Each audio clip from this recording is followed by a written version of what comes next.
I continue to think Bitcoin's going to 250K to $1 million in the nearish to medium-ish term future. Yield curve control to Bitcoin equals 1 million. And I agree with him. Bitcoin is going to 250K and then it's going to $1 million. They're going to have to print so much money, debase this currency so much. We are going to see so much inflation, especially in the scarce desirable goods, particularly Bitcoin. Bitcoin inflates the most. It performs the most.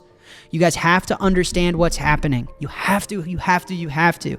Interest rates are coming down not to juice the economy, not to solve for jobs. They're coming down because we as an empire are about to fail. The Fed is coming out with a third mandate that gives them some control over the long end as well. So now they set rates at the short end and the long end. That's yield curve control. That's real rates negative. That's financial repression against bondholders. Jack Mallers' message is based on a harsh reality regarding value and money. Real riches cannot be printed into existence. Although governments are able to manufacture an infinite amount of paper money, they are unable to print the innovations, energy, or things that give money its value. This constant money printing gradually undermines confidence, which is the cornerstone of any economy. People start looking for alternatives as prices increase and savings deteriorate due to the declining purchase power of fiat currency. This is where Bitcoin is useful. In a world beset by debt and inflation, Mallers contends that Bitcoin is more than simply a digital asset. It's a means of avoiding a dysfunctional system and maintaining actual value. If you're intrigued by bold predictions and deep financial insights, make sure to like this video, subscribe to the channel, and turn on notifications for more engaging content. Thank you for your support and enjoy the video. So we go on. The US dollar is having its worst year in decades. This is from the Financial Times. Guys, again, this is... People look at this and they say, oh, it's because the tariffs. Oh, it's because Trump's a dictator. Oh, it's because Kamala Harris or blah, blah. It's because the left. It's because the right. It's because this. No. This has to happen. This is math. Guys, printing paper out of thin air to consume real stuff isn't a sustainable system. It's failing. The escape valve is the currency. The escape valve is inflation. It is the only way out. So you have to understand what is happening. Do not get blinded by the mainstream media. Do not get baited into these rhetorics. The truth is very simple. The escape valve is the currency. The escape valve is inflation. It is our only way out. The fact that the US dollar is having its worst year in decades is no accident, guys. This era we're living through is about survival. The United States is not cutting rates for jobs or for inflation. They are cutting rates to keep the U.S. Treasury alive, to keep the U.S. government alive, to keep the U.S. empire alive. The cost of that survival is all of you. I'm going to say that again.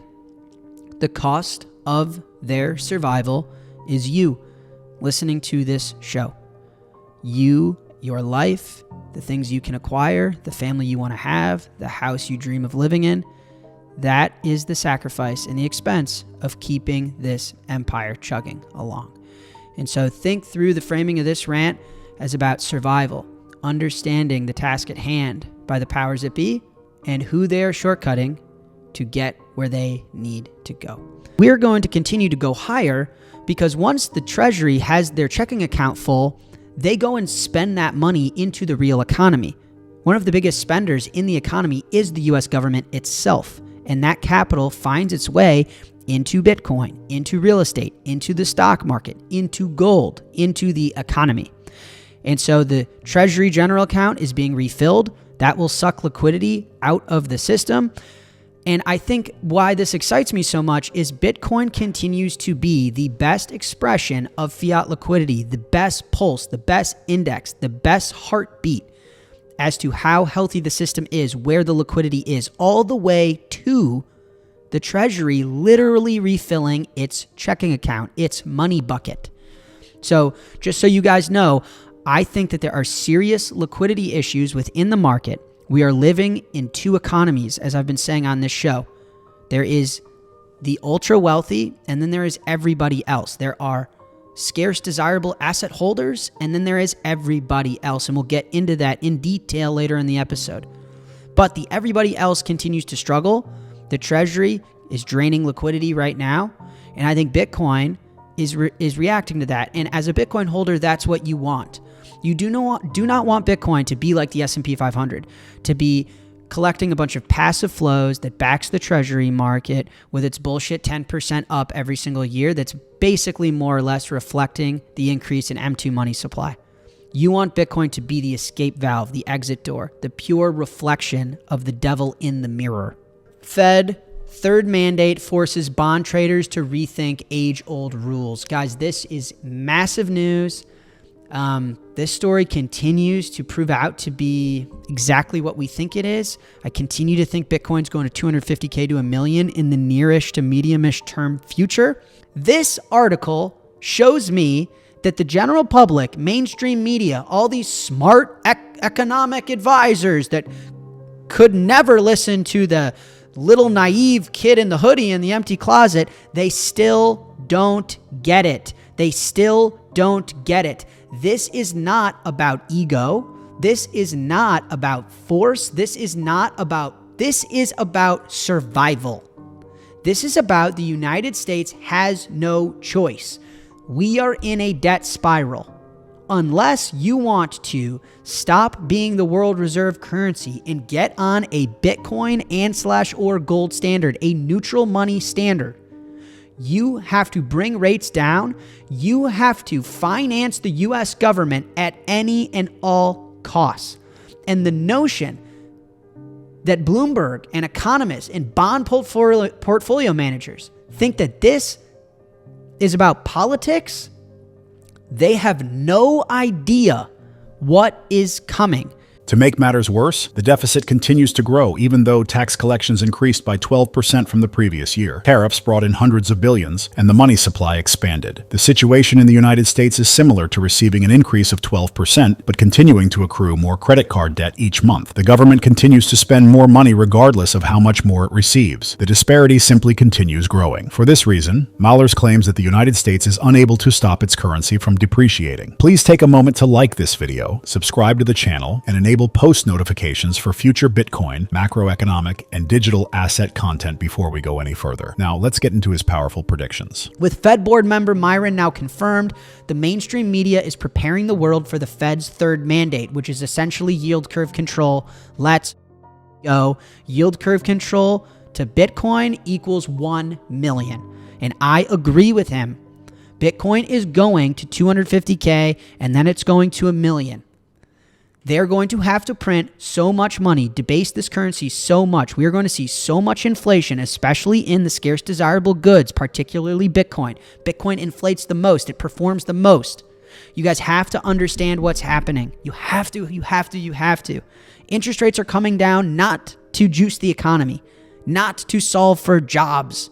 They're coming down because we as an empire are about to fail. The Fed is coming out with a third mandate that gives them some control over the long end as well. So now they set rates at the short end and the long end. That's yield curve control. That's real rates negative. That's financial repression against bondholders. Do you understand? We did this. You guys, let me go back. You see this chart here? Look at our gross federal debt as a percentage of GDP. Look, been this high before. When? During the world wars. How did we bring debt to GDP from 120% down to 30%? Financial repression. Bondholders got smoked. Do you understand? Like, it's very obvious. We've lived through this. And the fact that Bloomberg, it also underscores how willing Trump is to upend decades of institutional norms to break down the Fed's longstanding independence and service for his own goals. That was written by a bond portfolio manager. Good game. Hey, listen, man. You can cry and pay to have articles written in Bloomberg, or you can sell your bonds and buy some Bitcoin. The choice is yours. Get you some sats in cold storage and prosper, or have fun staying poor. I don't know what to say. And people say, oh, Jack, he's a tyrant. He curses. He's so aggressive. I'm sorry. I'm committed to the truth. I'm not committed to the left, the right, the up, the down. You guys can count on me every single week to be honest, to be truthful. I'm not anti-American. I'm not anti-left. I'm not anti-right. I'm pro-truth. Find me a place on the internet that's going to spit it to you straight. Whether you like it or not, I call it how I see it. They are in survival mode at the expense of you. According to the Wall Street Journal, in September 2025, U.S. individual income tax payments for fiscal year have increased by 12% year over year, meaning the U.S. growth in the income that they take from all of us in taxes, the theft that they take from us via taxes. I just had a massive IRS payment.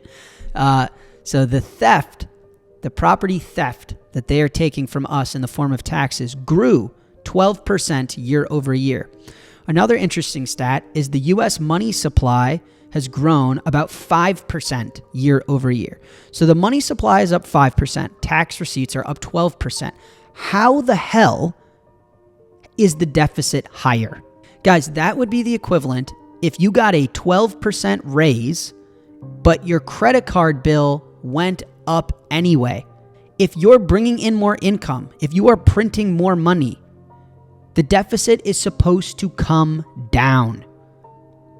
Despite 12% year-over-year tax receipts, despite 5% year-over-year U.S. money growth, despite tariffs, which brought in over $300 billion in a month, our deficits grew. Our deficits grew. This chart is from Luke Groman. Okay, this is the blue line is gross federal debt as a percentage of GDP. Okay, you can see from the world wars until when we divorced from the gold standard, you can see this number go down. Now, if you look at the far right, Luke circles this little hitch, this little tiny dip, this little teeny tiny dip, because we want to get this down as a country.